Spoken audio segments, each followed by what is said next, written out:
Hey guys, and welcome back to the Real Numbers course.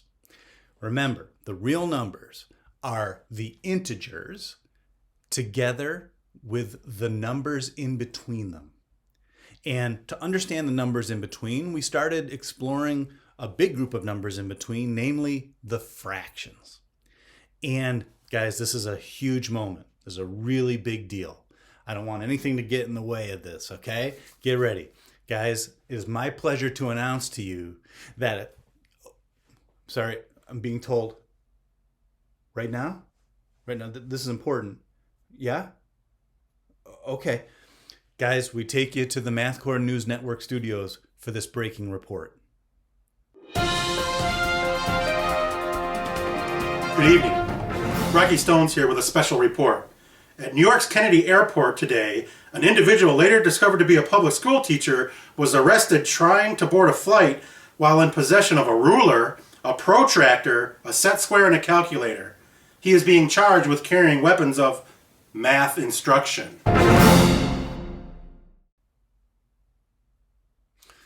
Okay, fractions, we're done. We've got it. We have finished our work on fractions. Like, we deserve something, right? Mom, did you get special effects here? Yeah? What'd you put it? Trophy. All right. Whatever. Finishing them and the knowledge that we've accumulated, that's prize enough. All right, we got this. We are done. We're done with fractions. And the big, important part of that is when you understand fractions, you're just a couple steps away from understanding the real numbers in their entirety. So let's get to work. We're going to use our knowledge of fractions to pick up a few other groups of numbers here. So let's get right to it. First one, mixed numbers. You might have already worked with mixed numbers, and that's okay. But just so we're all on the same page, mixed numbers are numbers of the form 3 1/2, 17 2/5, or 5 1/4. Okay, they're just made up of a whole number together with a fraction part. So let's talk about the basic ideas with mixed numbers. And I think they're going to sound really familiar. Let's talk about representing these kind of mixed numbers, like 4 2/3. Well, like I said, it's a whole number and a fraction part. So let's use our bars to help understand what these numbers look like. So 4, that's no big deal. We all understand 4, 2, 3, 4. All right, there's 4. And now we need 2/3 more. No big deal. We understand 2/3. 3 equal pieces, and keep 2 of them. Guys, you're looking at 4 2/3. All right. In the real world, you're going to see these very often, just like all the other numbers we've talked about. So, like for example, if you want to pour 2 3/4 cups of water, we totally understand what that means. So here's a quick representation of that. We pour in some water. Better effects, Mom. There's 1 cup. Here's a second cup.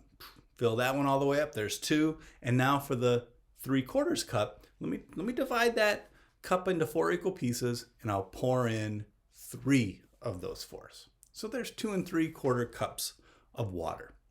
What if we went the other way?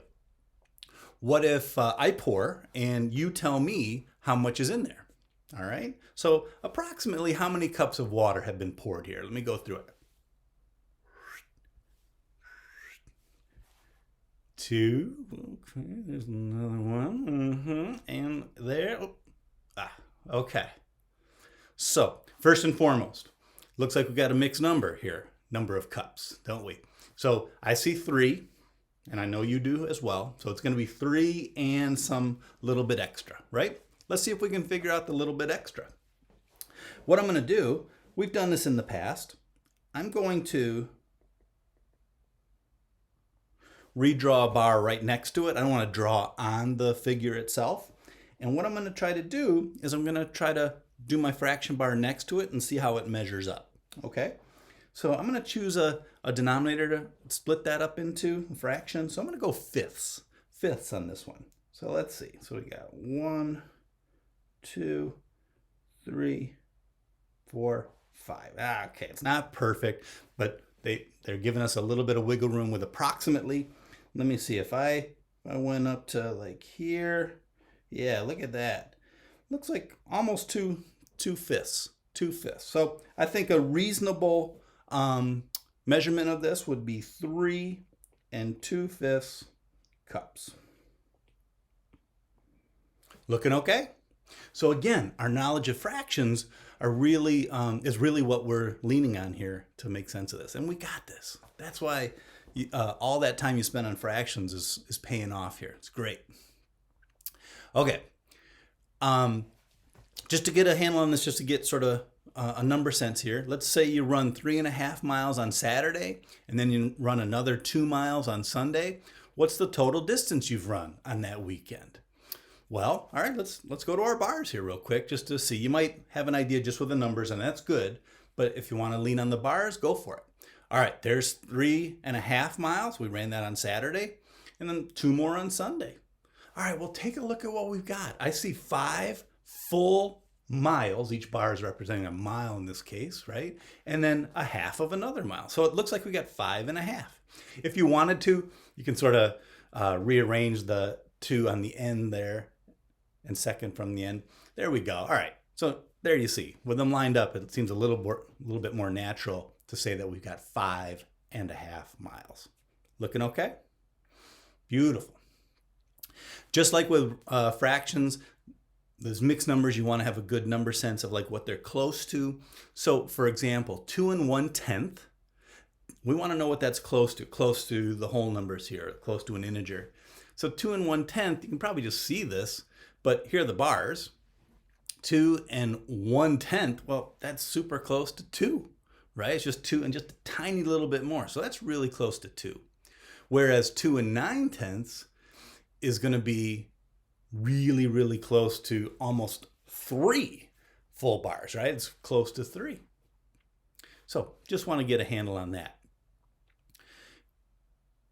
So for example, if you had to fill in that numerator 8 and some amount of 13ths, what could that numerator be so it would be really close to 8? What do you think? Just yell out some numbers. Come on.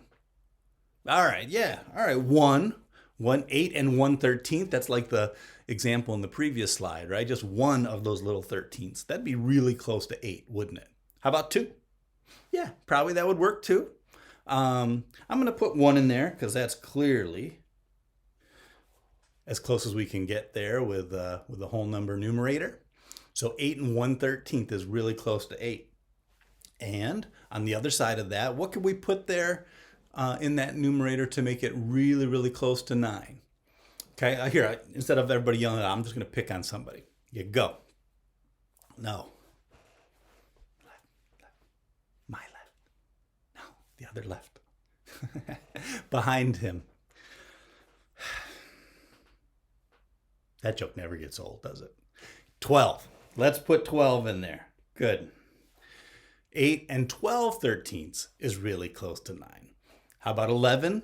Could we have put 11 there? Yeah, probably. I'm putting 12 because that's as close as we can get in that box. All right? Looking all right? Excellent. You guys got this. We talked about leftovers or complements before. So, for example, let's say you want to run 10 miles. You've already run 6 5/8 miles. How much is left to run? Well, I'm going to draw the bars here just one more time. If you want to try to do it without the bars, just sort of cover up the bottom part of the screen there and just think about the numbers. But let's say each bar represents a mile. We want to run 10 of them. So I've got 10 bars there. We've already run 6 5/8 miles. So if we mark that down, there's the 6 and there's 5/8. 6 5/8 miles. So look at what's left to run. Look at the unshaded bars. Well, to finish off that 7th full mile, we need 3/8 more, right? We got 5/8. That leaves 3/8 more. If we do that, 3/8, that'll put us at 7. And then to get to 10, we just need 3 more, right? So if you look at the number bars, you can see the 3 and 3/8. That's how much we've got left to run. So 3 and 3/8 miles. Right here. That's what we're seeing. Okay? Beautiful.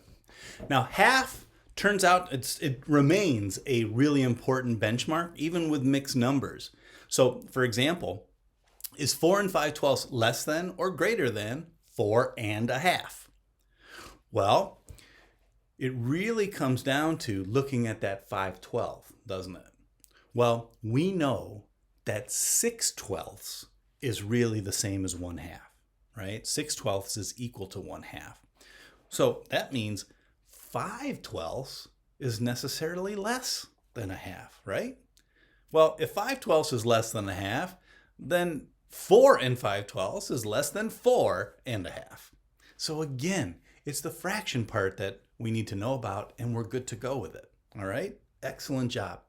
By the way, if you wanted to see where 4 and 5/12 lived on the number line, where its spot was, well, there's just a little portion of the number line. So 4 and 5/12 we said was just a little bit less than 4 and a half. So we should put it just to the left of 4 and a half, between 4 and 4 and a half, right? There we go. There's 4 and 5/12, so decent placement. Okay. In our past couple lessons, we really hit comparing really hard with fractions, and now with mixed numbers, it's really going to pay off again.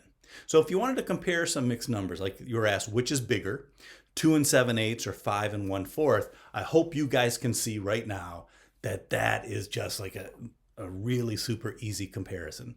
Look at the whole numbers, right? 2 and some little fraction compared to 5 and some fraction.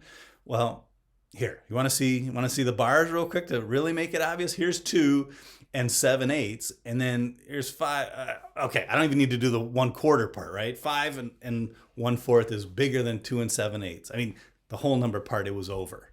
All right. I didn't even draw the 1/4. All right. How about this? What if we had some mixed numbers where the whole numbers are the same, like 2 and 2/9 or 2 and 3/4? All right, well, it just comes down to, how about those fraction parts? So what's bigger, 2/9 or 3/4? Well, you can just picture those number bars in your head, can't you? Think hard. Come on, think. Now you see it, right? 3/4 is, very easily seen to be bigger than 2/9. Yeah, this is an easy one. So that means 2 and 3/4 is bigger than 2 and 2/9. Nothing to it. So a lot of times the comparisons are easy. If they're not, then maybe they fall into that category of obvious comparisons that we had, right? So here, 5 and 2/3, 5 and 9/20. All right, if you try to imagine the bars for the two fractional parts, it's not easy to do. They're both around a half. But wait, notice 2/3 is bigger than a half, while 9/20 is less than a half. One's less than a half, one's bigger than a half, game over. The one that's bigger than a half is biggest. So therefore, 5 and 2/3 is bigger. Okay, so don't forget about those obvious, what we defined as quote unquote obvious comparisons. All right, you know what? Let's end this with a major problem. Let's put all these numbers in order, smallest to largest. All right, so we got 5 numbers there. Let's try to fill in these boxes. All right, let me ask you guys this. Is there a clear smallest guy? Maybe we can get the extremes down. Is there one that's clearly smaller than all the rest? Take a look. Yell it out. What do you think? Nice shirt, by the way, too. Yes, the 2 and 9/10. 2 and 9/10. Look at that whole number, right? 2 and 9/10 is clearly the smallest number. And how about the biggest? You got it now. Yep, 4 and 1/9. We're just using the whole number part to first get rid of the clear, easy, smallest and largest number. All right, looking okay? Let's take those off the board. Now, the other ones they all have 3 and a fraction part. So, okay, it's a little tougher. But wait, let's see if we can come up with any obvious comparisons first. I don't know if you guys are seeing this. Notice 5/8 is bigger than a half, but both 2 sevenths and 2 elevenths, they're less than a half. So 3 and 5/8 is bigger than both of those other two. So why don't we put 3 and 5/8 in its spot right there. All right. And then let's take it off the board. So now it just comes down to, how about 3 and 2 sevenths and 3 and 2 elevenths? Well, let's compare 2 sevenths and 2 elevenths. They've got the same numerators, don't they? Yes. Yes. So, all right, this is one of those obvious cases. It comes down to, well, what's the bigger piece? Sevenths or elevenths? And you guys remember, I know you do, that sevenths are bigger than elevenths. So let me put 3 and 2 sevenths there in that bigger slot, and then 3 and 2 elevenths right there. Remember, when the numerators are the same, it comes down to the size of the pieces, and the bigger the denominator, the more pieces you're chopping that bar up into, that thing into, so the pieces are smaller. Elevenths are smaller than sevenths. All right, guys, let's take those last two off the board, and we got it. Woo! Okay, we did a lot, but think about how much was based on our fraction knowledge. Excellent job. All right, when we return in our next lesson, we will continue to push on, and we're inching closer to seeing the real nature of the real numbers. Take care, guys. Excellent work.